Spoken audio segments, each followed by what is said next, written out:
So now that we have seen the basics about how to define classes and objects, let's define an interesting data structure. Suppose we want to implement our own version of a list. So a list is basically a sequence of nodes, and each node in the sequence stores a value and points to the next node. So in order to go through the list, we have to start at the beginning and walk following these pointers till we reach the last pointer, which points to nothing. So if we have a list of the form v1, v2, v3, v4 in Python notation, then this is how we would imagine it is actually represented. There are 4 nodes. The list L itself, which we have set up, points to the first node in the list. v1 points to v2, v2 points to v3, and v3 points to v4. The final node points to nothing, and that indicates we have reached the end of the list. So in this representation, what would the empty list look like?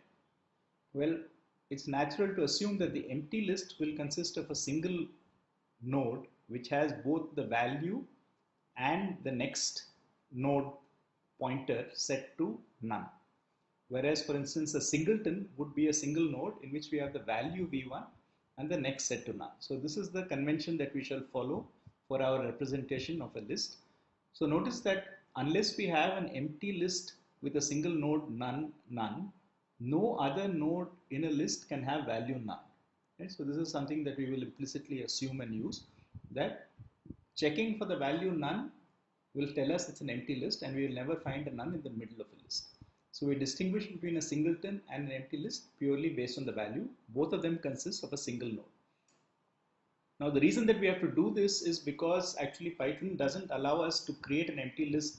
If we say something like L is equal to none and we want this to denote the empty list, the problem is that none doesn't have a type as far as Python's value system concerned. So once we have none, we can't apply the object functions we are going to create for this list type.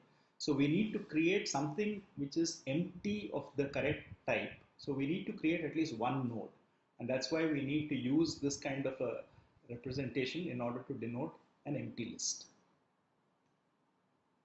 So here is the basic class that we're going to use. So it's a class node. So inside each node we have 2 attributes, value and next, as we said. And remember that self is always used with every function to denote the object under consideration. We will use this default scheme that if we don't say anything, we create an empty list. So the init value, so this should be init val. So the initial value is by default none, unless I provide you an initial value, in which case you create a list with that value. And because of our assumption about empty list, all we need to do to check whether a list is empty is to check whether the value at the initial node is none or not. So we just take the list we are pointing to and look at the very first value, which will be self.value, and ask whether it's none. If it is none, it's empty. If it's not none, it's not empty. Okay. So here is a typical thing. So we say L1 is equal to node. This creates an empty list because it's not provided any value. So the default initial value is going to be none. If I say L2 is equal to node 5, this will create a node with the value 5. So it will create the singleton list that we would normally write in Python like this. So if I ask whether L1 is empty, the answer will be true. If I ask whether L2 is empty, the answer will be false because self.value is not none. Now once we have a list, what we would like to do is manipulate it. So the first thing that we might want to do is add a value at the end of the list.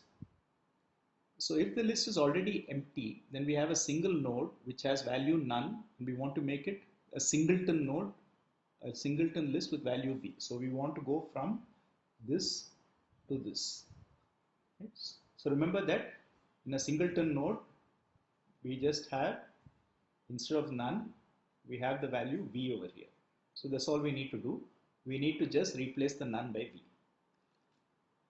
If we are at the last element of the list, and we know that we are at the last element of the list because the next value is none, then what we need to do is create a new value. So we walk to the end of the list, right? And then we reach none.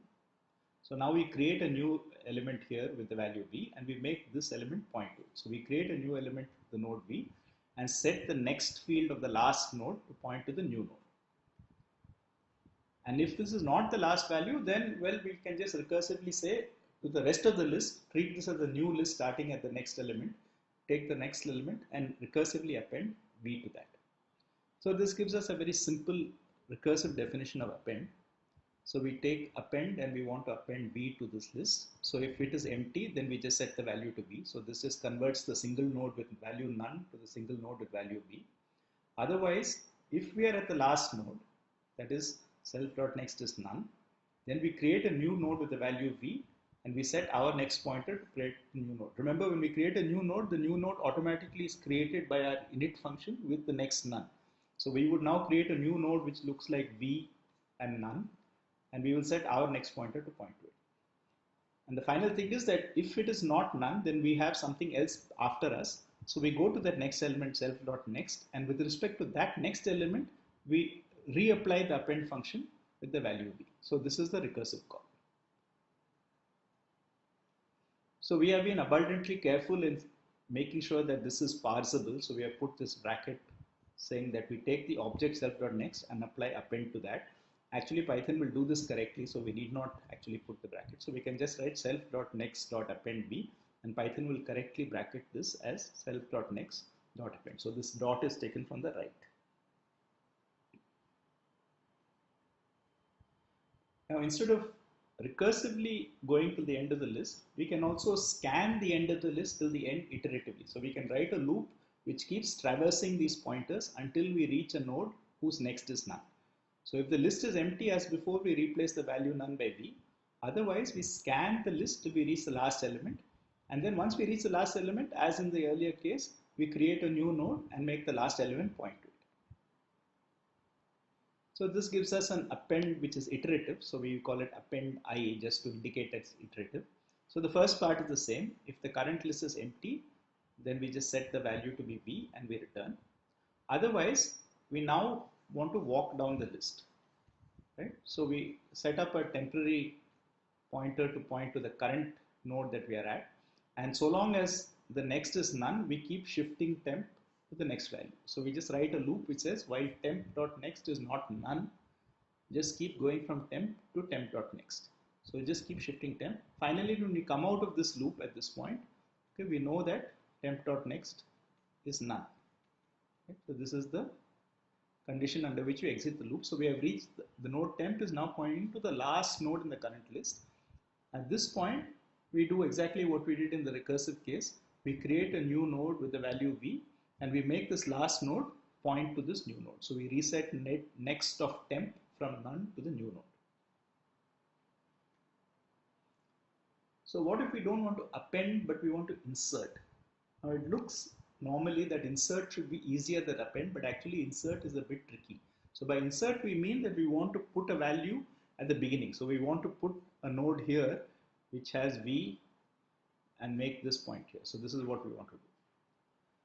Now the problem with this really is that after we create a new node, we cannot make this point here and this point here. There's no problem in making the new node point to v1. But if we reassign the value of L, or inside a object if we reassign the value of self, then this creates a completely different object. So we saw this when we were looking at how parameters are passed and mutable values are passed. We said that if we pass a mutable value to a function, so long as we don't reassign that thing, any mutation inside the function will be reflected outside the function. But if we reassign to the function, to the list or dictionary inside the function, we get a new copy.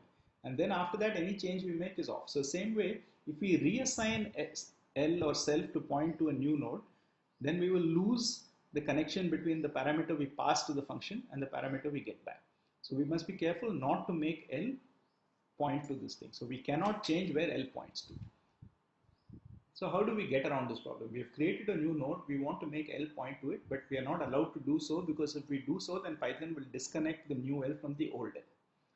So there is a very simple trick. What we do is we don't change the identity of the node, we change what it contains. So we know now that v1 is the old first node and v is the new first node. But we can't make L point to the new first node, so we exchange the values. So what we do is we replace v1 by v and v by v1. So now the values are swapped. And we also have to do a similar thing for the what is pointing where. So L is now pointing to v as the first node, but now we have bypassed v1, which is a mistake. So we must now make the first node point to the new node and the new node point to the old second node. So by doing this kind of plumbing, okay, what we have ensured is that the new list looks like we have inserted a V before the V1, but actually we have inserted a new node in between V and V2, and we have just changed the links to make it appear as though the new node is second and not first. So here is the code for insert. So as usual, if you have an empty list, insert is easy. We just have to change none to V. So insert and append both behave the same way. With an empty list, we go from the empty list to the list V. It doesn't matter whether you're inserting or appending. Otherwise, we create this new node and then we do this swapping of values between the current node that self is pointing to, that is the head of the list, and the new node. So we exchange the values. We set self.value to new node.value and simultaneously new node.value to self.value using this Python simultaneous assignment. And similarly, we take self.next, which was pointing to the next node, and make it point to the new node. And the new node instead should point to what we were pointing to earlier. So new node.next is self.next. So this is how we insert. And insert, as we saw, is a little bit more complicated than append because of having to handle the initial way in which L points to the list or self points to the list. What if we want to delete a node? So how do we specify to delete a node? Well, we specify it by a value, but let's just suppose we want to delete, say, the second node in this list. Now, how would we delete it? Well, again, just as we did insert, we would do some replumbing or reconnection. So we take the node that we want to delete and we just make the link that points to V2 bypass it. Right? So we take the link from V1 and make it directly point to V3.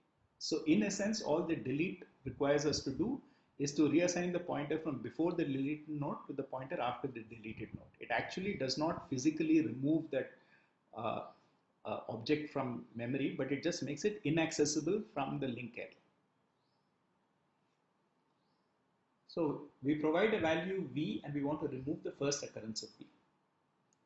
So we scan the list for the first V. Now notice that in this plumbing procedure, we need to be at V1 in order to make it point to V3. So if we want to delete the next node, then we are in good shape because we can take the next dot next and assign it to the current next. So we should look one step ahead. If we are already at V2, then we have gone past V1 and we can't go back to V1 easily the way we have set up our list because it only goes forwards. We can't go back to V1 and change it. So what we will actually do is we will scan by looking at the next value. So if the self.next.value is V, that is the next node is to be deleted, then we bypass it by saying the current node's next is not the next node that we had, but the next node's next. So self.next is reassigned to self.next.next, bypass the next node. So as before, like with insert, the only thing we have to be careful about is if we have to delete actually the first value in the list. So if we want to delete the first value in the list exactly like we had with insert, the natural thing would be to now say that L should point to the second value in the list. But we cannot point L there because if we reassign the node that L points to, then it will create a new object and it will break the connection between the parameter we pass and the thing we get back. So we use the same trick, right? What we do is we copy V2, the value V2 from the next node, and then, so we just copy this value from here to here, and then we delete V2. Okay? So we wanted to delete the first node. We are not allowed to delete the first node because we can't change what L points to. So instead, we take the value in the second node, which was V2, copy it here, and then pretend we deleted V2 by making the first node point to the third node. So here is a part of the delete function.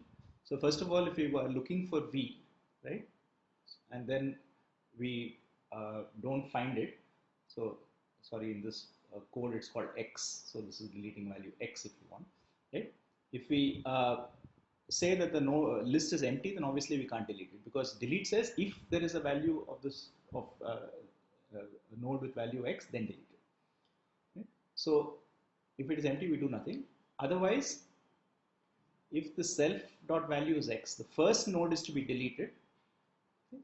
Then if there is only one node, then we are going from X to empty. This is easy, right? So if there is no next node, right? If we have only a singleton, then we just set the value to be none and we are done. So this is the easy case. But if it is not the first node, I mean it is the first node and this is not also the only node in the list, then what we do is we do what we said before. We copy the next value. We pretend that we are deleting the second node. So we copy the second value into the first value, and we delete the next node by bypassing. So this is that bypass, right? So this is part of the function. This is the tricky part, which is how do you delete the first value? If it is only one value, make it none. If not, bypass the second node by copying the second node to the first node. And if this is not the case, then we just walk down and find the first x to delete. So we start, as this is like our iterative append, we start pointing to self, and so long as we have not reached the end of the list, if we find the next value is x, then we bypass it, right? And if we reach the end of the list and we haven't found it, we do nothing, we just have to return. In this case, it's not like append, where when we reach the end of the list we have to append. Here, if we don't find an x by the time we reach the end of the list, then there's nothing to be done. So just for completeness, here is the full function. So this was the first slide we saw, which is the case when the value to be deleted is in the first node. And this is the second case when we walk down the list looking for the first x to delete. So just like append can be done both iteratively and recursively, we can also delete recursively, which is, if it is the first node, we handle it as a special way by moving the second value to the first and bypassing it as we did before. Otherwise, we just point to the next node and ask the next node, the list starting at the next node, what is normally called the tail of the list, to delete v from itself. Okay? So the only thing that we have to remember in this is that if we reach the end of the list and we delete the last element, right? So supposing it turns out the value v to be deleted is here. So we come here and then we delete it. What we'll end up with is finding a value none being, because when we delete it from here, it's as though we take a singleton element v and delete v from a singleton and we'll create none. So this is the base case, right? So if we are recursively deleting as we go, whenever we delete from the last node, it's as though we are deleting from a singleton list with value v. And we are not allowed to create a value none at the end. So we have to just be checked when we create the next thing. If we delete the next value and its value becomes none, then we should remove that item from the list. So this is the only tricky thing, that when we do a recursive delete, we have to be careful. After we delete, we have to check what has happened. Okay? So this part is the earlier part. And now this is the recursive part. The recursive part is fairly straightforward. So this is the first part, is when you delete the first element from a list. For the recursive part, we check if self.next is equal to none, then we delete recursively. That's fine. So this is the delete call. Now after the delete is completed, we check whether the next value has actually become none. Have we actually ended up at the last node and deleted the last node? If so, then we remove it. So this we can either write self.next is equal to self.next.next, or we could even just write self.next is equal to none, which is probably a cleaner way of saying this, because it can only happen at the last node. So we make this node the last node. Okay. Remember, if the next node is none, its next node will also be none. So this has the same effect. Self.next.next must be none. So we can also directly assign self.next equal to none, and it would basically make this node the last node. So the only thing that to remember about recursive delete is when we reach the end of the list and we have deleted this list, this becomes none, then we should terminate the list here and remove this node from it. Finally, let's write a function to print out a list so that we can keep track of what's going on. So we will print out a list by just constructing a Python list out of it and then using str on the Python list.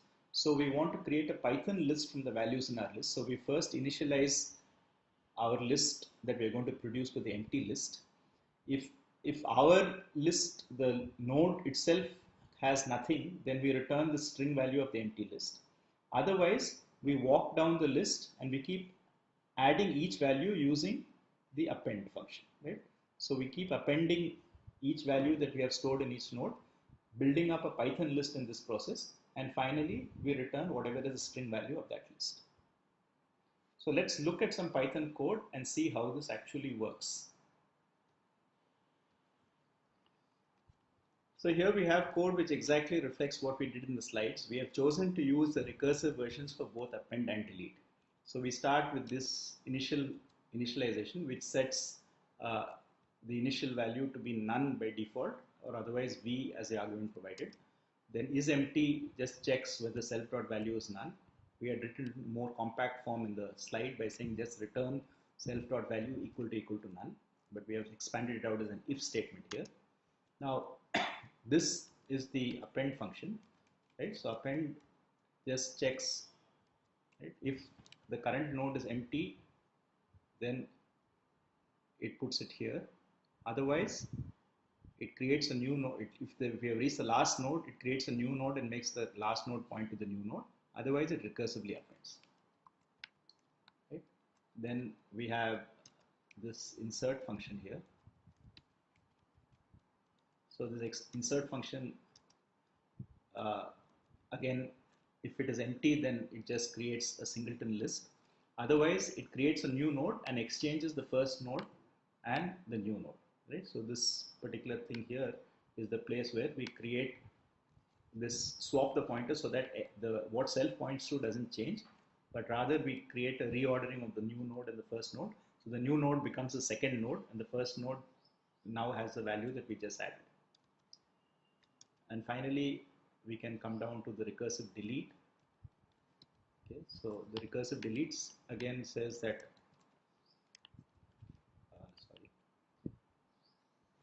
if the list is empty, then we do nothing. Otherwise, if the first value is to be deleted, then we have to be careful and we have to make sure we delete the second value by actually copying the second node into the first.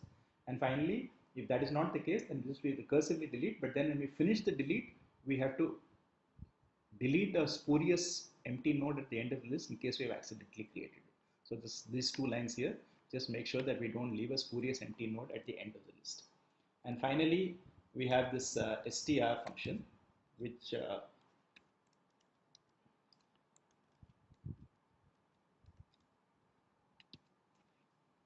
creates a Python list from our values and eventually returns a string representation of that list. So if we now run this by importing, then we could say, for instance, that L is a list with value 0, and if we say print L, then we will get this representation 0 to L. We could, for instance, put this in a loop and say for I in range 1, say 11,